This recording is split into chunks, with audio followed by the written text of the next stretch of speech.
reality application. Oh, interesting. Yeah, because nobody come to this in United States yet. That's a very interesting thing. Yeah, I'm so my background from way back when is actually a little bit in software engineering. I have moved away from that. So back then, can I just smash it to show? Testing was all the rage, but then of course it was for batch applications, not for anything that's really interactive. Nah. It's my friends asking me, it's like, why you still official, I have 2 jobs. So I'm teaching mobile technology in a school. So, and same time, I'm working just so as a black box tester. It's like, why you don't move? You have enough knowledge to go to like gray box or whatever. So do white box, just money-wise. It's like, guys, then all this fun will be This will be gone for me because it's so interesting with all this simple stuff like UI or user interface. So usability testing or functionality testing to touch all these buttons. Exactly. It's what is so cool. I'm just filling up this little reservoir here, and now we're going to do a little dam failure, and then the water is going to rush out madly over to the side. Oh my gosh! And he will knock it off. And then let's see. Maybe I can even go over to this side. Ah, there we go. Uh-oh. Yep, there it goes. Let me dig a ditch here to get rid of it. So change the world with your hands. And now it will change your color. My goodness, you just built Panama Canal.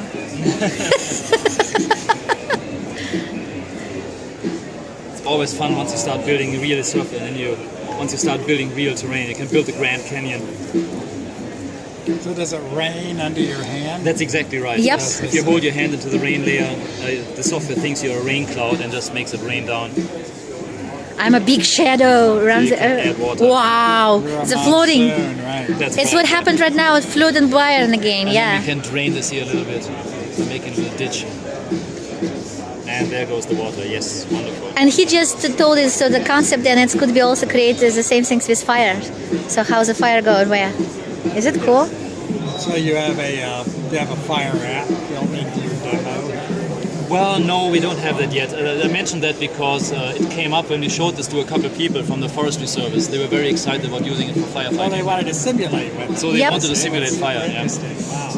And I think the last time I heard they were going to scrounge up the funding to get some money to develop that fire simulation module. Try to dig hole. It's very interesting when you dig a hole. What happened? Look at that. Ooh. I think it needs quite a lot of rain. No, don't create the rain. Man, you feel like a god. Let's make a tsunami. Oh no! Wait. All right. I'm ready for tsunami. Come on. I'm just going to dump some sand into this lake here. And then there it goes. Wow, man! Can you do this again, please? Well, I have to make a hole first. Okay, yeah. See? And then we have to fill in some more water. Let me make it rain a little bit here. And man, use the god, man. Then we went a little bit overboard with the water simulation. It's actually physically precise, meaning that the water flows uphill just like real water would. At 1 to 100 scale. So the sandbox is actually conceptually 100 times bigger than this. Yeah. And here she goes. Wow. Which is why at this scale the water looks kind of syrupy, but this is actual water. I mean, it doesn't look like water because of the color, but it behaves like water. There we go. I was having a bit of a problem making it rain in that particular lake there. Yeah, the rain detection currently is not very good. I have a better software module for that, but I didn't get it done in time and integrate it. Right now it's sort of ad hoc. So how does the water manage to leave the arena? Can it flow off when the water flows to the blue line here, which is sort of the boundary, then it just keeps flowing out of the sandbox. I see. And the other way is you have these buttons on the side, and if you push and hold the red button, it's going to drain water globally. It's essentially evaporating the water. I will be evil source of it. I will push a red button. And there goes the water. Draining out the hole, yeah. Okay, now we're Mars. No, it's Sakara. That's right.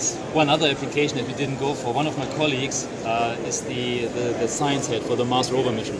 Ah. And so she is currently touring around the country talking about the Mars mission. She's in Houston right now. But I wanted to get from her colleagues at JPL a little 3D model of the rover and then be able to drive the rover over the terrain just with a little joystick. because it turns out the rover is very finicky. It can only drive very shallow inclines and so forth. So by building a terrain, with it, yeah. you can really give people the appreciation for how difficult it is to run that thing. And we can also put an arbitrary delays between you giving a command and reacting, just like Wow. a real thing. And that would be really cool, but I didn't have the chance, unfortunately. I really wanted to do it. Hey, you already were supposed to feel like creator. Look at that. This sandbox.